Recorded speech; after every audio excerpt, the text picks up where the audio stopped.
Good morning, Candace. Hi, Dr. Yardley. How are you? I'm doing well. How are you? Doing great. Thanks. Thank you so much for joining me. I really appreciate it. Thank you for the opportunity. Of course. So what is breast cancer?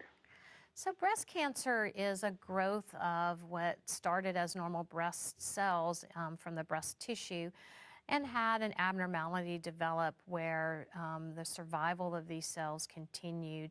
They became to a point where they're just dividing and growing and kind of lost the checks and balances that cause cells to age naturally or have senescence. And this ends up, forming a group of cells that finally can be detected either by physical exam in a more advanced state or by mammographic imaging. And what are some of the most common myths and misconceptions about the disease? I think the most common misconception is a thought of fear and a poor prognosis related to a diagnosis of breast cancer. And I would really challenge patients now facing that diagnosis that there's every reason to have hope and to be optimistic about a diagnosis of breast cancer. I mean, we clearly have very well established detection techniques through mammography and enhanced mammography with 3D imaging and tomosynthesis, and even encompassing the MRI. And all of these are just tools that allow us to detect the disease in a very earlier state. Many of these patients don't require any additional therapy after a diagnosis of breast cancer other than removal of the tumor through surgery. I think for patients who have the misfortune of being diagnosed at a later stage of their disease or facing disease that comes back, recurrent disease or metastatic disease or stage 4 disease, these patients also are living longer with their cancer. We have such directed and special therapies for these patients. We know a lot about different subtypes of breast cancer, and this knowledge allows us to really develop very specific drugs. Kadcyla is one of these new novel drugs for the 25% of patients who are HER2 positive, a feature on their tumor for which this drug is very specific for. And so this really allows us then to, be able to approach these patients with chemotherapy as well as these novel targeted agents to look for serious adverse events related to the treatments, such as liver and lung issues. Patients should not become pregnant while on treatment, and we always ask patients to discuss these options with their physicians to see if it's appropriate for them and or their disease.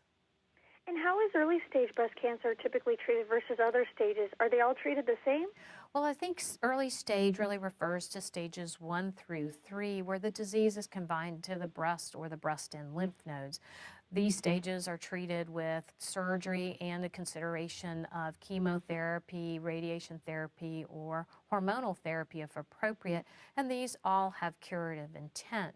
For stage 4, the more advanced breast cancer, or stage 4 develops when disease was diagnosed in the past and comes back, these patients are still treated and have multiple therapeutic treatment options, but we don't use the term cure, rather than keep these patients on suppressive treatment with a variety of agents. And so we kind of turn their disease more into a chronic disease, and patients with advanced or recurrent breast cancer now are living longer as well as a consequence of the development of these novel therapies. And in recent years, we've been hearing about women who are genetically predisposed to breast cancer getting mastectomies. We actually heard Angelina Jolie do that. Is this something that women at higher risk should think about doing? I think absolutely. I think it's a detailed discussion with any given individual facing a family history of breast cancer or a very early diagnosis of breast cancer at an extremely young age that makes us think whether there may be a genetic or inherited component. And I think the purpose of this is to really open the arena of treatment for patients with the guidance of some specific therapies in development and clinical trials, but also for prevention, to allow these women who are at high risk but may not have had the disease to undergo risk reductions, whether it's through medications or through surgery, to decrease their chance of ever having to face a diagnosis of breast cancer. And many people don't know that breast cancer can also hit men as well. Can you tell us about male breast cancer?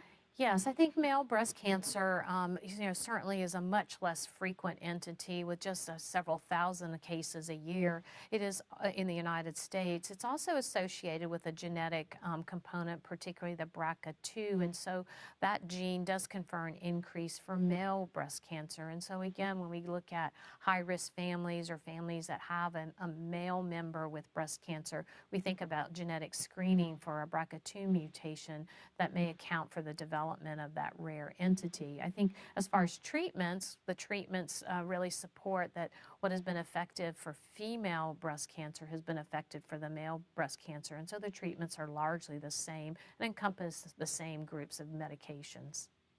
And is there anything that we can do to help prevent breast cancer, lower our risk for the disease?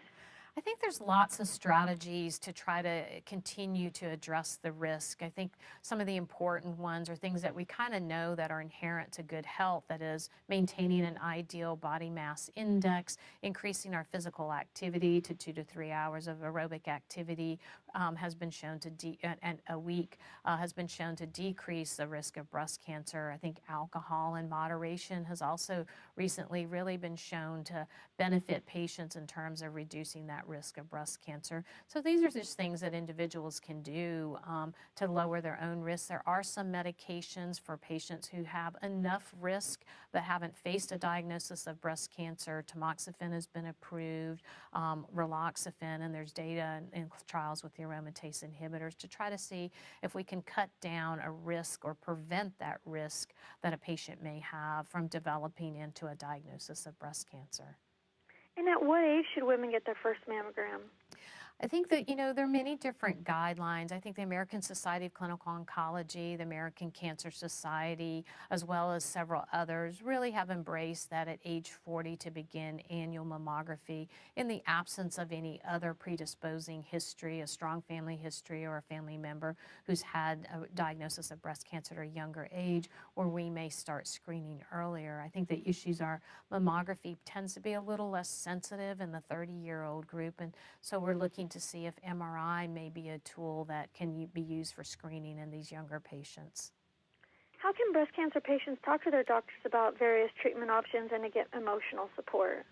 I think, as all, we have patients really open that dialogue with their physician and really look to ask the physician what additional resources a physician may recommend. I know for my own patients, I do suggest perhaps looking at the breastcancer.org website or the American Cancer Society. And I think, I challenge patients to, ask their physician what they feel is very helpful resources to be provided from the physician's office. And do you have any additional tips or information you'd like to share with us? I think the important part is that we've really gained such milestones and advances in the treatment of breast cancer through the important role of clinical trials. And so for any patient who may be facing that diagnosis, I would really ask them to discuss treatment options with their physician and also to ask about clinical trial opportunities that may give them a chance at some novel treatments and all to improve outcomes in this disease. And where can we go for more information? I think breastcancer.org can give a lot of information, and as I said, the American Cancer Society, and as always, touch base with the physicians who also provide a wealth of resources. Well, thank you, Dr. Yardley. I appreciate you taking time out of your busy schedule to speak with me this morning. Have a great afternoon. Thank you so much. Thank you. Bye-bye. Bye-bye.